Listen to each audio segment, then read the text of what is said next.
All right, back at you again, Pastor. Part 2. I left off trying to explain the correlation between death and sleep. Why does Scripture, in some particular points, instead of saying the word death, they'll say the word sleep? So now, don't forget, now, Pastor, I got to understand. I got to explain where I left off at. I left off at Hebrews chapter 2, verse 14, when it says, for the children who are partakers of flesh and blood, they're talking about us, regular Africans. And then it says, he himself, they're talking about Jesus, likewise took on the same. So Jesus took on flesh and blood. And it says, and I quote, somewhat quote, that through death, they're talking about his crucifixion, that because of Jesus' death, because of his crucifixion, because of his death, he took the power away from him who had the power over death. They're talking about Satan and the devil. Now don't forget, I ain't going to talk about it if I can't go inside the action of your brain. All right, let's investigate this shit. Why is the word sleep used in comparison to death? What do they got in common? They go dead motherfucker right there. He in the casket. They go motherfucker sleep in the bed. Let me show you what they got in common. Although that motherfucker is dead in the casket, you can see him. That motherfucker sleeping in the bed, you can see him. What they got in common is that life is going on around them. They're not responding to life that's going on around them. Life still goes on. I can see the dead motherfucker. I can see the motherfucker sleep, but they're not responding to life around them. So when you Christians approach me talking about the death of Jesus and he died and this and that, when it says in Scripture, Jesus clearly says, take up your cross and follow me. Also follow me to my death. What do you mean? Watch this. The thing that had me smoking drugs for 30 years is still there. It appears. Just like you people who never did drugs or alcohol, you have fucked up thoughts throughout the course of the day. You don't act on them, but you still have crazy, twisted, fucked up thoughts. Of course, you good Christians ain't gonna share that with nobody. But just by the simple fact you had that thought, that's letting you know there's something in you.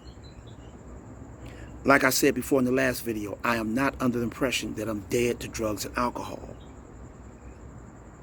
What's dead is that I'm not responding to that motherfucking thing up here. I have dominion over it. That doesn't negate the fact that it's not there. That motherfucking shit is still there. That's why you see motherfuckers relapse. Being off of drugs and alcohol 5, 10, 15, 20 years. That's why when you promise your family or you make a New Year's resolution or you really think you over some shit, less than a year later, less than a week, a month, you back doing that same thing. Because you ain't dead to shit. You ain't dead to shit. You got a misunderstanding of death. I don't respond to that voice anymore. It doesn't have power over me, but it's still there. Do you follow me? I'm above it now. Do you follow what I'm saying? Now let's get back to Jesus. Watch this. It says, through death. Now let's go back to his actual crucifixion. Don't forget Matthew chapter 27, verse 50. When Jesus took his last breath over here at the crucifixion, Scripture has arranged to say across town in the temple, it says the veil ripped. Don't forget, the veil had a design of a cherubim. The cherubim represents the law. Do you follow what I'm saying? So the law was intertwined with the veil. Do you follow what I'm saying? Watch this. When you start practicing God's rules and laws and ordinances and commandments in your everyday motherfucking life, don't you get it? You're intertwined. Oh, you better watch this shit, Pastor. You better watch this shit.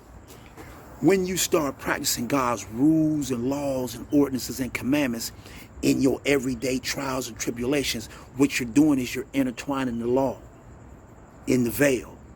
Do you follow what I'm saying?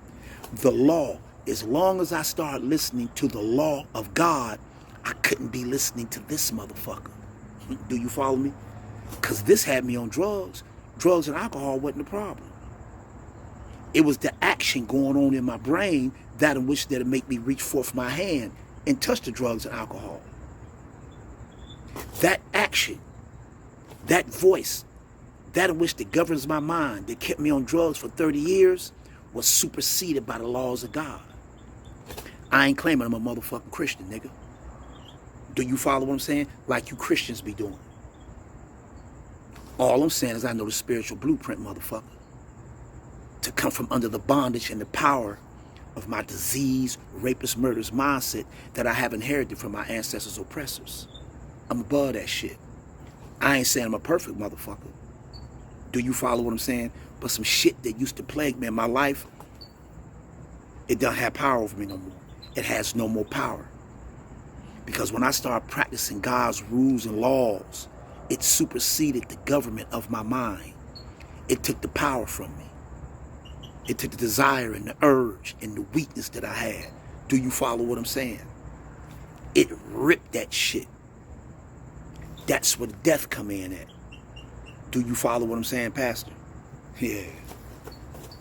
Listen to me, Pastor. And stay with me. Get your egos out the way, nigga. And for the non-melanated people that's listening, they keep approaching me, talking about the government's doing something. We should all come together. Now non-melanated people want to come together with black people. I know it seems like I'm getting off, off topic, but fuck it. I am.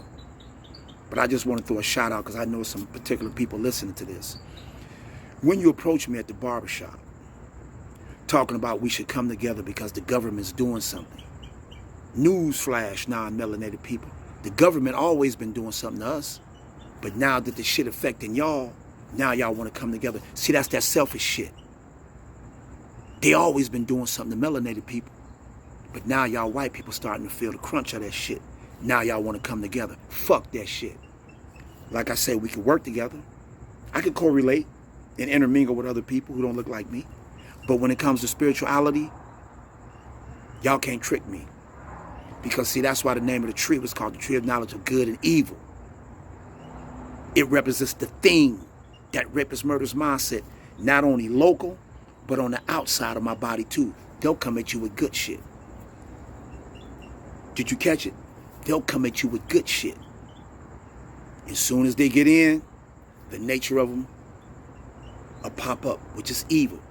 That's why God named the tree of knowledge of good and evil. If God is a God of order, he gave you the order of procession. Not only how them people come at you, but also how that motherfucker comes up. It'll come at you here. It'll come at you with a good thought. And it'll make you turn to it. And then it'll come at you with an evil thought, leaving you baffled like, damn, where did that come from? When it was already there as a good thought.